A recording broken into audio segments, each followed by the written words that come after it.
is the two finalists. It is so important. Such a prize to be won here. And X7, they might lock top two, but they can decide the other team's fates. And, he's here. Sotosh. Great Arrow of breadcrumbs. Indeed. Destroyer of worlds. What? The call of the Sotosh has changed again! Production is perfect. Production is perfect. You know what would have been hilarious if we didn't talk about the elephant in the room? The elephant in the river, as it stands. That's brilliant. Oh my God. What a truncated segment that is. I was really trying to be serious with this game, but... Absolutely. But a little bit of fun, a little bit of entertainment is exactly it, because this game will be entertaining one way or another. The stakes could not be higher. And elephant noises abound, elephants in the rivers abound, and hopefully X7 will hope they've got all their ducks or Sothotches in a row. Oh yes. How do you... Puns of a feather flock together. Oh no. I'll have to be quiet now. You know what? I've cast with you for so long, this is like water off a duck's back. But this is not a duck. It is actually, you know, an occult entity. An occult entity, indeed, yes. Not actually relevant at all. Okay, right, what is relevant, of course, is ward onto this enemy red buff from X7. So they're going to track Taxa very early on. I'm going to very much echo what Trouble said on the desk. Taxa has to do a lot this game, I feel.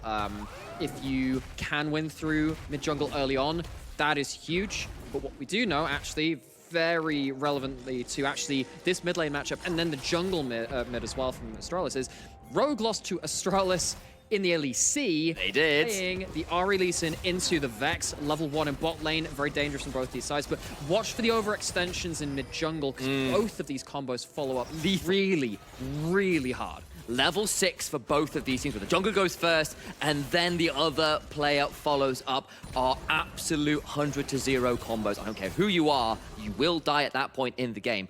Watch for it. It is Ghost Teleport top by the by as well. Of course, there was some potential debate around whether an Ignite might be an option, but they have gone for the mobility. And actually, you know what? I would have loved to check at the level 1 up in top lane, but I actually just kind of forgot about it. Because you know we mentioned the Zeus level 1 E start last game. You can play that in this match. Of course, you'll have the QE now at this point, but you can have some tech to stop the Gwen taking some winning trades at level 1 where she uses that E to chase you down. We could do a little bit of deduction anyway, because there's 3 pots still in inventory and a biscuit as well, despite some debate, of course, around that summer. But the point is, the sustain is still all there for Jaeger. None of it was popped at the level 1, feeling pretty happy as things stand right there. I mean, either way, done okay at that point. The mid laners trading out. Both these champions relatively similar in the way that they operate, actually.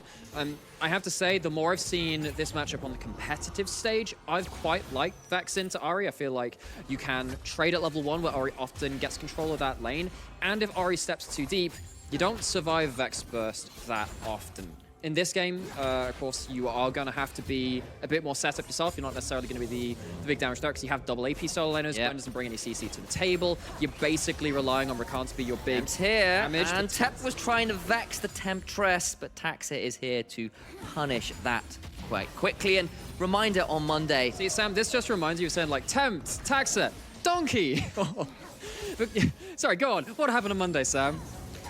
I was going to say Taxa had a phenomenal start to the game on his Lee Sin in that game. Did incredible things across the map. Couldn't keep it rolling though, but we've seen that now some of the pressure is off for Astralis. They've seemed a lot more proactive, a lot more cohesive, and a little bit more lethal, I think is the way I'll put it. Of course, he's still going to be into a very dangerous team like X7. Haru manages to put the sirens on and get out of dodge. So actually, just speaking, because Haru is on the screen there, checking through the runes and masteries, of course. So we've got the Aeon's Crispux, it's going to be Lethality Xayah. That's Predator Volibear. The first time we saw Volibear come into the NLC, actually come back to what Trouble said Absolutely, weeks ago. It's like, well, have you heard of Predator Volibear? It is absurd. Now you have the Zillion following up on that. So fast. The ability to close down onto a target is nuts. You only have one Xayah ultimate. Knocked up, flashing away. Can try to turn this around, takes so much health, but here comes Haru trying to turn this around. The Ignite's not going to quite be enough. He survives another turnaround as here. Crispberg having to flash out, but can he get far enough away? Kasing can't do too much more. And summoners are blown by everybody. It's only flashes left on the supports. Nata gets out alive with the wave pushed in. He won't lose too much here in terms of minions either. No, but he does lose half that wave to his jungler taking it, whereas Crispberg and Wendell are going to be able to pick that up themselves. Kasing making sure he does get pushed into turret, though. Clears out the wards as well, and that might put Wendell and Chrisberg in a dangerous position, maybe this time in a minute or 2 minutes. Okay, so bot lane was the last theater of real action in this game. We were wondering briefly if it was going to come down to mid-jungle point, particularly when you see these champions think, okay, mid-jungle's definitely got the ability to brawl around, but every lane actually is a point of concern. They're all swingy matchups. One gets ahead of the other. Things get very, very scary. So watch out for support roams, watch out for the junglers. Any kind of gank is going to have huge ramifications to the way this game plays out. Sometimes that's not always the case when you've got, I don't know, something like a GP that you know is going to scale into relevance. All of these lanes are going to be incredibly explosive if leads start to form. In all honesty, if this game ends up in an even state, say 10 minutes, 15 minutes from now, the way the team fights could play out around our objectives, as you said, could be hugely explosive. So many playmaking options for both teams. Taxa is around, and there's actually a ward already in lane. Hop is already set up. Absolutely, there's a safeguard that would be very unsafe for Temp right now. As Wendell's around as well. Here we go. Will not go to the ward. But we do see Kasing was out of lane as well, making his way towards that mid lane. Remember, there's no flash on Nata, and Astralis are going to be here. Haru's going away. There's an angle for a dive, in fact. Nata's chunked out by the lethality. I think, because, of course, you're playing against Haru. You know that Haru is going to be very destructive when you're not tracking him. We saw how he turned up into bot lane for that last play. When you don't have a heal to play with and you don't have an ignite, you don't necessarily want a chance. A bit of a flip dive. We know how easily X7 can punish and run away with a game after you make mistakes. That would have been maybe a flip too far. We do like to burger flip occasionally here and in the LEC and other regions, but not quite there this game. As it stands, X7 are getting slight gold leads here, mainly because their solo laners are doing pretty well as it stands, but it's only 100 or so right now, and as I say that, Astralis actually flipped that back around again. It is a very, very tight early game. No one's died yet, no one's really made any serious plays. The only, honestly, discrepancy on the scoreboards right now is you can see that initial Drake going over to Haru and XM. So we will track what's, of course, is going to be happening with the first big fights. So that Chrisberg is going for that tier, but not stopping off the full Manamune. Going to go towards the Eclipse first, as you would imagine. With this, even against a lot of squishy champions, Eclipse is just such a good item to have. And particularly Xayah benefits a lot from Omnivamp in general, because her feathers give her a lot of healing. Actually, both Aphelios and... Oh, okay, wasn't the one. But, both Aphelios and Xayah worked really well at the start of the season with Doran's Blade, giving a lot of Omnivamp, and then Ravenous Hunter, because they have so much ability damage to heal off of. And of course, Xayah still maintaining that ability to heal through that with the Eclipse. Does manage to make his way into the bot lane here, but doesn't pull off the gank, doesn't stick around too long. And I'll pull out a couple numbers here for you, because this will be Nata's 4.12. They were relevant numbers, not random numbers. I know there's RNG involved, but random number generated from my caster was not really what I was looking for. But X7, Nata's Aphelios, currently undefeated this split. Oh, wow. As he is 3-0 on the champion, 620-odd DPM, actually, sorry, 630-odd DPM on that particular pick. Done very, very good stuff with him. Of course, there was that infamous turnaround around Tier 2 where he lands some phenomenal... first round robin, yes. Absolutely, as Taxa did pick up the early Herald. X7 don't want to contest for that one right now, and they give that one up. But Astralis, on the other hand, this is Chrisberg's first look at the Xayah split. Of course, it's not been a particularly popular pick, and this is only his 4th game of Xayah ever in his career. He's been playing for a couple of years, but this is only the 4th time he's picked it up. Yeah, but Astralis is an org. Okay, see what's going to happen with that. Yeah, going for the big old chunk. A lot of chakrams flying up, but the root of the tower! Charm comes through, Nata's on top with the exhaust coming out. Can Nata play this one up, but the feathers shred him down? I mean, number of games to be damned, they absolutely crushed that 2v2. Ults to be aware of, there's a flash, of course, there's the Predator, which was popped to get down there, but it looks at the cooldown on those boots. But Chrisberg and Wendell, they come out with a pretty important kill here. Wendell was level 5, they didn't think he'd get 6. Oh, he when does he get 6? He must get off the cannon. Test the Relic Shield, and that root getting all the feathers the way through. Make sure the heal comes out after they want to get in. The extra move speed very much helping down there. That is a very clutch turnaround, and very importantly so. Kill onto that Xayah. It's a good reward to get. Big, big moment there, and a literal game of inches. The level 6 come through. The quickness is there, just quick enough. No level 6, of course, for Kasing at that point. No chrono shift, no way to revive Nata, who honestly thought he had the option. And if that hadn't been there, honestly, I think they could have got it. And I think that kind of play is... So, at the start of the split, Nato was doing those plays and looking incredible doing it. And we came into this scene, the NLC scene in this split, with such explosive fanfare, even with the star players on the rest of the team. What we were saying was actually, no, he wasn't getting overshadowed. Now, of recent weeks, Nata has had some down games. They have had a couple of games where they've fallen apart a little bit in that bot lane in the laning phase by being a little too over-aggressive, by committing to a couple of plays that were a little unwise in this game. Of course, not nearly of that same kind of caliber. It's one death, it's not the end of things, but still, Nata being found a bit wanting in that aggressive look in. Doesn't quite make it work, but now there's another potential dive coming in. Vex roaming down, but so is Crest. Just around the corner, there's the Herald and Inventory, remember, for Taxa. What are they going to do? Those Haru steps forwards. Predator's down, and that's a big stun. Chrisberg, no ult, as you called. Nata with Severum Crescendum, looking to onslaught his way forwards, but they pull it away.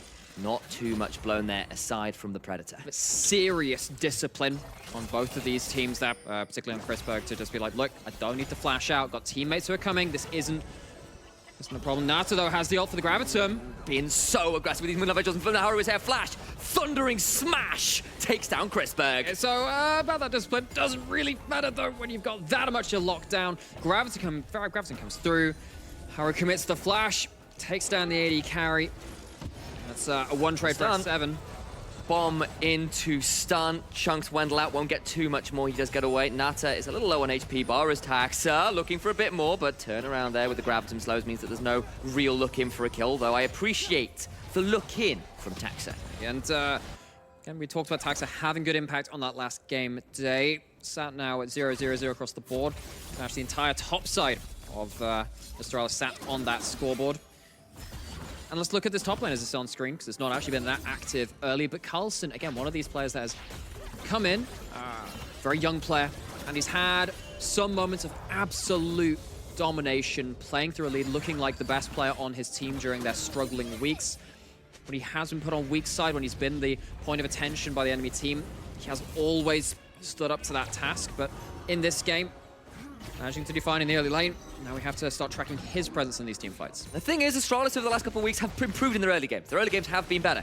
Problem is, mid games still fall apart. They just lose out in some of the extended team fights, in some of their decision making. The indecision in those moments has cost them a lot, and we've already, me particularly, have called out some of their vision control around objectives. Their timings on resets, their opportunities, their moments around setting up vision have often been lacking. Thus far, of course, keeping this game nice and even. Honestly, they've got that 500 gold lead largely because of plates. You can see it, 2 in the mid lane, 4 in the bot lane is what's keeping them in this, despite some CS discrepancies around. I have to say, you know, looking at the Eclipse coming through, looking at the lineup of X7, I do think that this Poke Zyre is going to do a lot of work. Think of what a crit Zyre would do at this point. You're probably just going to be ulting, getting like 2 autos off, and then not really being able to achieve much from it because you have to deal with so many diving threats. A QE combo coming into late game is actually... Oh my god, Taxa! 6th up, and now Carlson in a lot of trouble. Flash out from Jaeger. Will surely be able to dodge out. The phase rush was a lot for transformation into hammer form. Not quite enough to get him away. I thought he was done, but can't quite make it away to safety. Now bot side, that is another Moonlight Vigil that just about lands, but they can't quite get in range. And they do manage to survive there. Haru can't make it work. Oh, and it's not like it's the Gravitum, it is the Calibrum. That's the ace in the Calibrum for the follow-up auto attack. But it's not like you're even running the press the attack for the very bursty early game trades. It's Conqueror onto that FOS. It's a chunk, it's not much more. It's kind of, it doesn't really achieve that much, but it's allowed them to get towards that dragon. Once again, that great tap side play there. Taxa proves he's got hands, knows his way around Lee Sin. Deft play to get on top of the Lee Sin. You know, credit to Jaeger for making more summoners have to burn afterwards, but he does go down, comes in trade for a dragon, which probably something that X7 will take, even if they're a little unhappy about it. So it is going to be another Hex Rift. Today, 2 dragons for X7. That means they get a 3rd one. We know what that means. They can force Astralis to come to the play. So Astralis not really wanting to be in a position to trade cross-map at the cost of a dragon next time that does come onto the table. Have to start questioning now what Astralis have planned for the next 5 minutes of this game. They found some opportunistic look-ins, but nothing really with a 2 to 3 step plan. They haven't managed to get a kill and then get a tower and then get themselves a herald and then get themselves any number of extra objectives. Even something as basic as vision can be so important in this game. Yes, it absolutely can be. Tax and Crest in the mid lane here could look to go in. Good Everfrost there to root Tax from place he was looking for a play. Okay, he still had no flash, so it was unlikely that he was going to be able to get any big play up to that point. Sing was also at the scene of the not quite crime. Haru looking to commit some larceny in the top side himself. Is he top side or with a Predator and all? It's a bit illegal to still be under this tower, and the police are arrived, and he will surely go down. He goes a little immune for the Hallowed Mist. Jaeger can't quite secure it. It will be Haru, who will secure that kill. And Carlson not able to survive in the way that Zyra Khan can on the bot side of the map. Tower is turned off. It says good night. The lights are out, as are Carlson's. That's Flash quickness, but he's going to get chunked on the tower. Is Nata trying to do his best with the chrono shift to buy some time. Heals because it times out. Finally goes down. In goes Vex. Tempt maybe gone too deep. Chrisberg, of course, was only secured one onto Nata, and it will be the kill and nothing more. Okay, but without the Aphelios in mid, you're going to have to call someone to wave clear for it. Tempt is low HP. Taxa narrowly dodges out on the Sonic Wave. Right, keeping to go forwards. Haru stepping forward, seeing whether there was something more available. They won't be able to secure the tower, and they did burn a fair amount for it. They do get the kill, though. And it's a good chunk onto mid. Now, if you can get the actual mid out of turret, we're talking about that dragon, how that's very important. Don't let X7 get up to soul point. Well, having mid lane out of turret, when you have these mid jungles that can dive so effectively, go over walls, cross distances in a very short amount of time, mid lane turret stops that from happening so easily. If you have mid lane turret, you get more vision, you get to control more of that mid wave. X7, very lucky to have that still standing.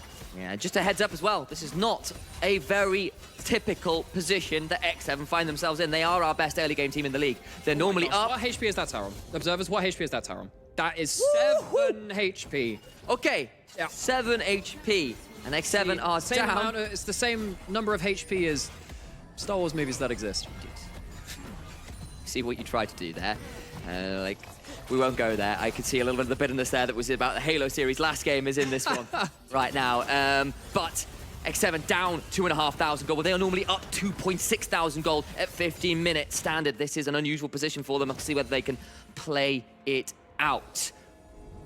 Still, they've got the 2 dragons. They're going to get the second Herald. They've managed to get this Jace up to a point of power. And yes, you've managed to kill Nata a couple times, but he's not miles behind in this game. It's a relatively even spread of gold. Wendell can just walk up and tap this, right? He's going behind here, threatening Nata, but I feel like you just walk up, you auto, you run out, don't you?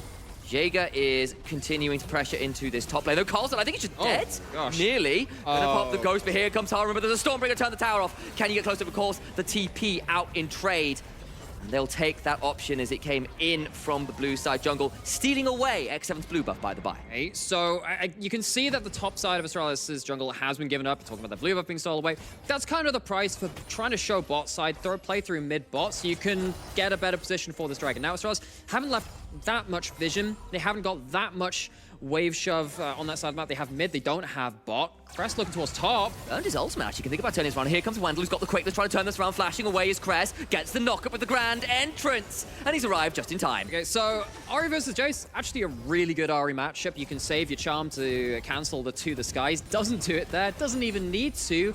But Jaeger falling down at that point, it's going to be still somewhat impactful. I mean, the problem is you've now used Ahri ult just before the dragon spawn. And quickness. And the quickness. And Jaeger has TP to get towards that dragon. So I feel like actually as a net trade, Astral's probably not too happy with that. Likely going to have to give up soul point as a result of this, honestly. And that could be very dangerous. 5 seconds till Jaeger is here, and those cooldowns are pretty extensive. Crest is very targetable. Wendell, without the big team fight engaged, means it's a lot of work for Taxa to pull off. Can he get another one of those exceptional kicks he's found thus far? Good charm onto Temp will chunk him out.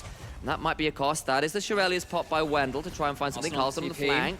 Can try and find something here, but X7 hold court in the river, looking to ward away Astralis. Remember, they're still wondering where Carlson is off vision. In goes Haru, charmed up as he tried to go in. Temp, though, got a big fear. Taxa gets away. Moonlight Vigil only gets an Infernum ult onto one. Chrisberg doesn't get a lot done with the feathers. But Smite HP is now very low from Astralis. Taxa has to go back. You have now got yourself Spirit Rush to commit to a second fight. X7 don't quite land the knockout blow, but they do have an ability to keep fighting. Quickness not off cooldown quite yet. Gonna try and get in his Carlson. Down to 1500 HP on the Dragons. Carlson goes down, he's dead. Dragon secured. Now in the fight, what can happen? Haru, flash stun, and then into the Stormbringer to get behind Chrisberg. He'll make a 1-for-1 right now as Wendell falls down. Nata is stuck in a very difficult position. Has got the Chrono Shift to stay alive. Bombs coming down under by space, but watch the ball through. Chrisberg out of auto, so flash forward. Will get that kill on the other side. Taxa nearly low. Flash forward, Jaeger secures it. Crest with the turnaround of the Orb of Deception makes that one work. Where are the charms? Where are the Foxfires coming through?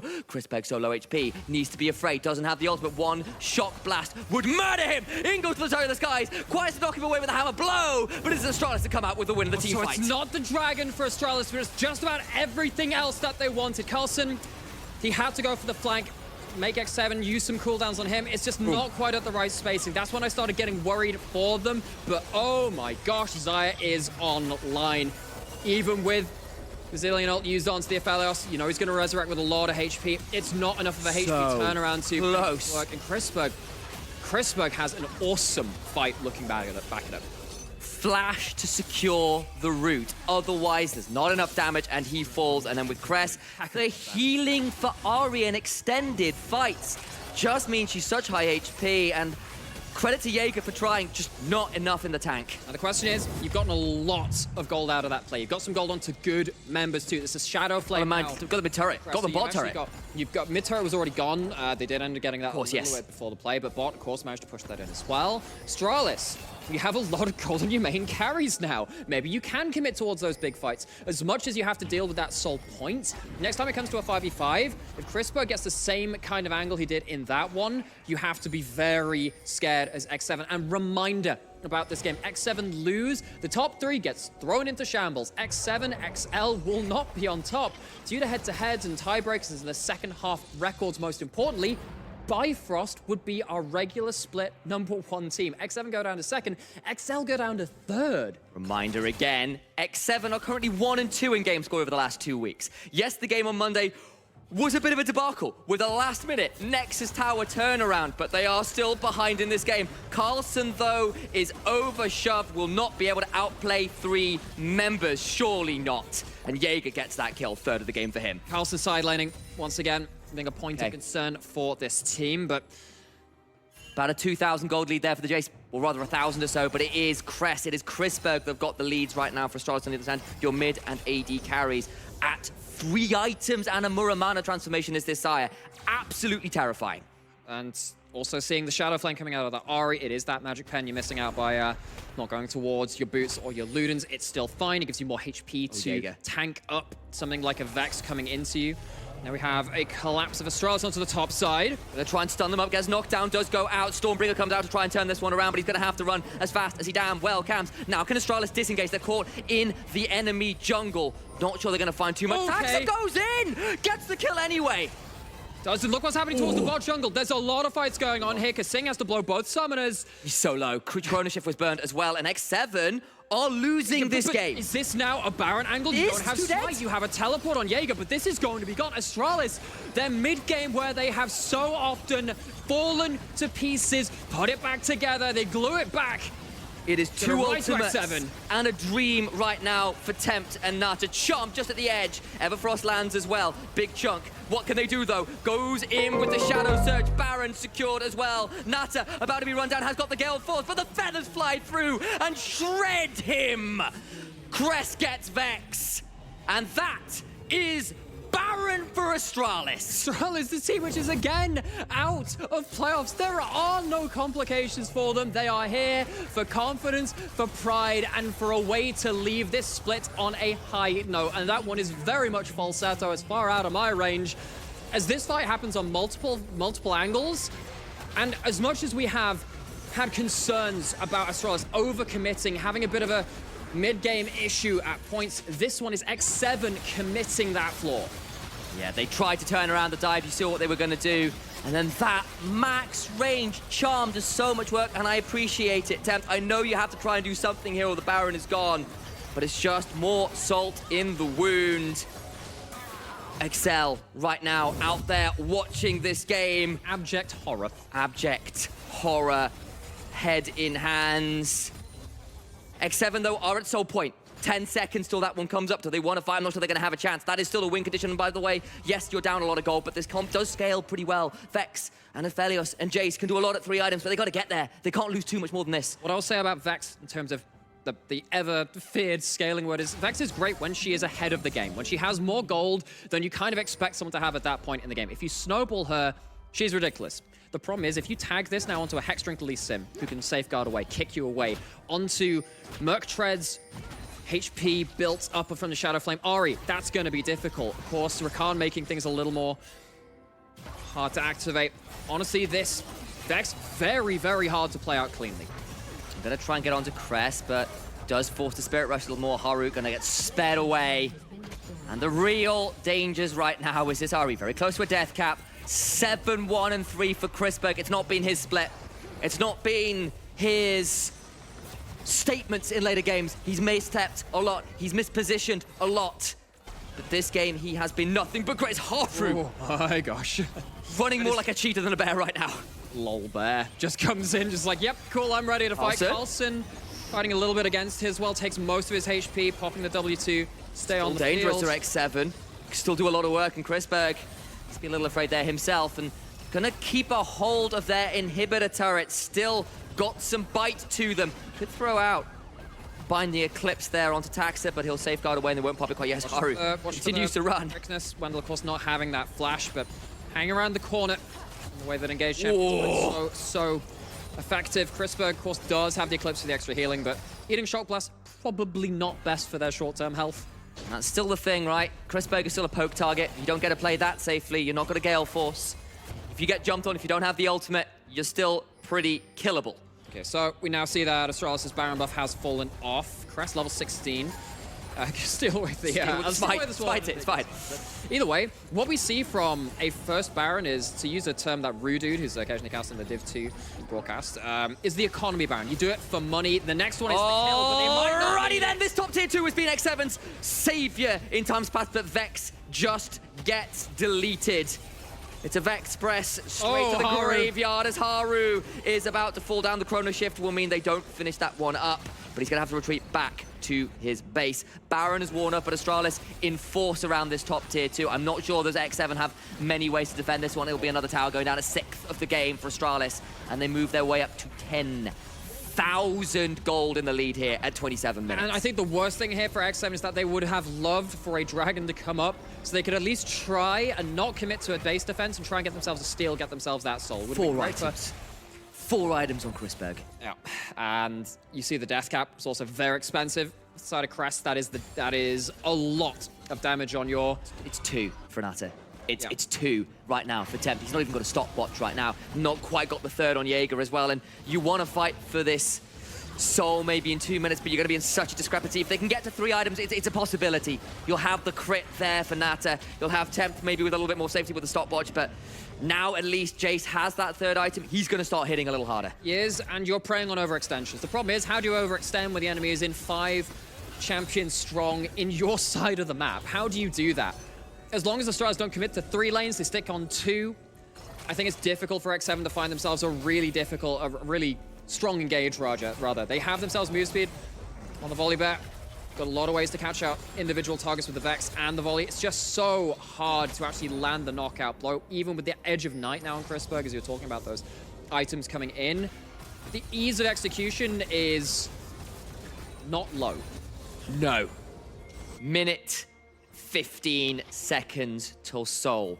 The goal discrepancy has been very readily explained. We've been over it enough. We've underlined it enough. But Astralis, you need to not throw it. You need not to get caught out in the mid lane. Don't mess it up now. You're in such a great position. You can go out of the season with a bang, with a huge impact to the players. You could blue shell XL straight back down. You could still be doing something memorable. As Haru once again sped forwards, gets the Shireliers out of Wendell. And it's such a tense position in game. And how fitting would it be if X7 were to lose the Volley Bear and the Zillion, the XL special? No. And that loss for X7 playing the style of their main rivals in this split in terms of the top of that table, the amount of weeks spent there in the 1-2, to send them down to 3rd. Still, you can't count X7 out. The game's not done. Astralis will not be the cleanest in the late game. It's why some doubts remain.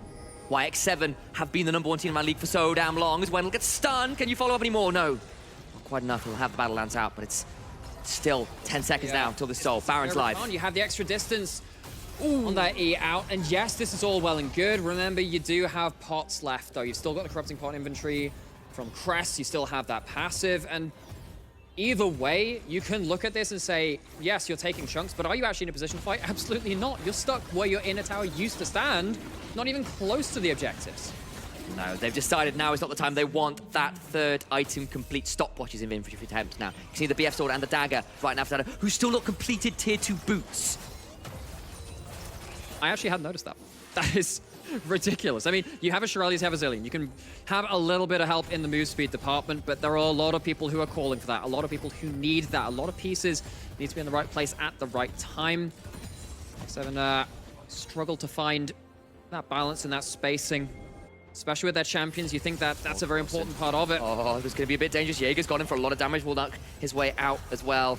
Crest is around, though, could look for the bind, but now Crest might actually have to back away himself, and Singh and Nata were around, just aware there could have been a collapse. It's just some trading. It's been a nervy, a tense back and forth right now, and the lightheartedness, the you know, slightly more gentle tone of early on into this game has disappeared. We are at a nail-biting point in this game. Baron is still up. Control of the river, control of the map is where our eyes must turn. Also with all of the dragons in there as well, actually Hextech has one of the best stats, and we're getting multiple and given over to Astralis because the game has slowed down, it has drawn out. Its attack speed and ability haste per dragon, 5 of each. And actually when you look at these champions, giving more ability haste, actually the whole bunch is quite dangerous. What I'll say is that at least with Kasing around, you can help alleviate some of the XP discrepancies that kind of come through from being in a position like this. You can see it in the AD carries, 2 levels between Crestberg and Nata. And level 16, that 3rd rank of ultimate for a lethality Xayah who can start shredding an entire team. Just cut them in half, guillotine them. And taking out that base cooldown as well, very, very important. We already talked about how hard it is to land the real punches you need to onto this AD carry. Of course, you only need it to happen once. And maybe if you take down that ultimate, it'll give you the option to find that. But the window gets closer and closer to being shut. There we go. Smaller and smaller, closer and closer to being shut. Be slipping a little on our phrasing, but I think the point comes across just fine. Baron, currently the option, but Astralis, we haven't done a lot since our last Baron. You haven't really been a bit proactive, and this is where I get a little nervous, because this has happened before. Ooh, don't mess it up. Controller does not catch the ward in the back of the pit. X7 have information. Astralis. Hurry and go and stop, well, you can't kick him out. They know this is going to happen. This will be a flip. This will be a flip down to 2000. It's going to get in! Oh. It's not stolen. Can't quite make it happen. The Shadow Surge is immune by the Hallowed Mist. Nata throws out the Gravitum ultimate to prevent Wendell getting in. It will just be the jungler who goes down. Baron is secured, but that was a flip. Make no mistake. It was a flip, and it was a damn close one. 41 HP by my eye. Could have been even less than that, but X7's jungler not able to land the smite. Astralis. First Baron was for economy, it was for gold, it was for feel-good item completions. This next one, this is the real lethal one. This is the one where X7 have to really survive a veritable Helm's Deep of a situation with behind their own walls. Has to break the base. There can be no charge of the Rohirrim. There can be no dawn of the 5th day. Astralis will pull the teleports. They want to prevent any turnaround right now. Jaeger getting jumped on is going to get knocked up, knocked down. He's going to be resurrecting Nata in a difficult position, flashing away. Doing damage, charge on the side. Crest gets Kasing. Root onto Nata. 3 dead, 4 dead. And Astralis will do it. They'll knock down X7. Haru desperately trying to clear the waves, but he will not be able to do enough. There will be no mistakes. There will be no flaws in the late game. Astralis knock X7 down to 2nd. XL is despairing. Bifrost in adulation. They are the #1 team.